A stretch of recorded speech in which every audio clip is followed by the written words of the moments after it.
Quaid-e-Azam, also known as Muhammad Ali Jinnah, from December the 25th, 1867 to September the 11th, 1948. Muhammad Ali Jinnah. Muslim statesman Muhammad Ali Jinnah led Pakistan's independence from India, and was its first Governor-General and President of its Constituent Assembly. Jinnah's early life. Muhammad Ali Jinnah was born in Karachi, Pakistan, then part of India, on December the 25th, 1876.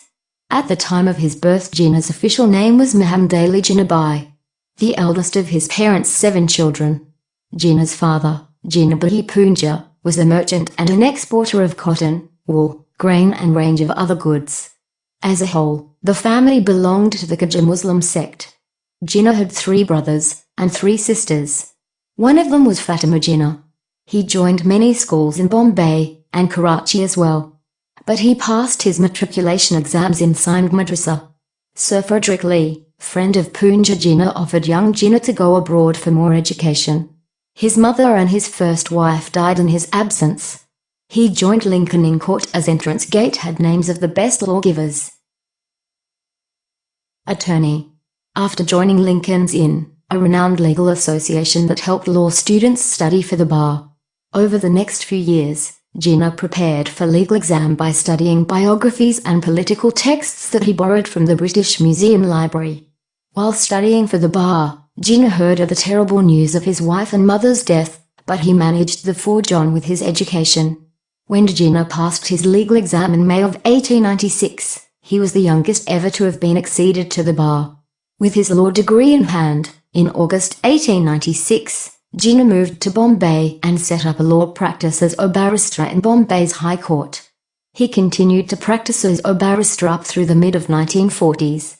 Jinnah's most famous successes as a lawyer included the Bawlur murder trial of 1925 and Jinnah's 1945 defense of Bishamil at Agra, which marked the final case of Jinnah's legal career. Statesman. Now in Bombay, Jinnah began his foray into politics as a liberal nationalist. When Jinnah's father joined him there, he was deeply disappointed in his son's decision to change career paths and, out of anger, withdrew his financial support. Fortunately, the two had mended fences by the time Jinnah's father died in April 1902. Jinnah was particularly interested in the politics of India and its lack of strong representation in British Parliament. In 1904, Jinnah attended a meeting of the Indian National Congress.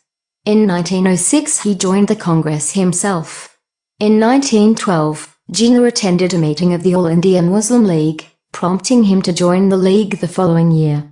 During the 1930s, Jinnah attended the Anglo-Indian Round Table conferences in London, and led the reorganization of the All India Muslim League. Independent Pakistan.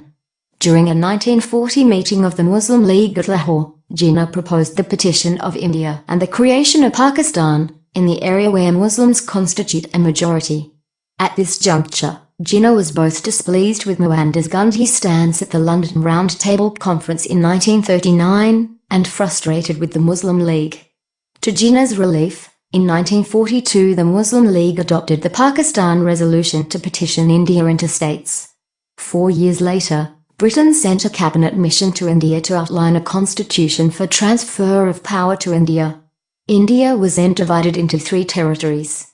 The first was a Hindu majority, which makes up present-day India. The second was a Muslim area in the northwest, to be designated as Pakistan. The third was made up of Bengal and Assam, with a narrow Muslim majority. After a decade, the provinces would have the choice of opting out and the formation of a new federation. But when the Congress president expressed objections to implementing the plan, Jinnah also voted against it. The independent state of Pakistan that Jinnah had envisioned came to be on August 14, 1947. The following day, Jinnah was sworn in as Pakistan's first Governor-General. He was also made President of Pakistan's Constituent Assembly shortly before his death.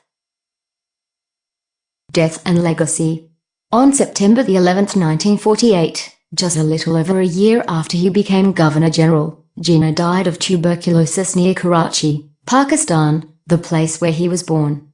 Today, Jinnah is credited with having altered the destiny of Muslims in the Indian subcontinent. According to Richard Simmons, Muhammad Ali Jinnah contributed more than any other man to Pakistan's survival. Jinnah's dream for Pakistan was based on the principles of social justice, brotherhood and equality, which he aimed to achieve under his motto of faith, unity, and discipline. In the wake of his death, Jinnah's successors were tasked with consolidating the nation of Pakistan that Jinnah had so determinedly established. The following topic is brought to you by the subjective group's representatives of Y94. Thank you.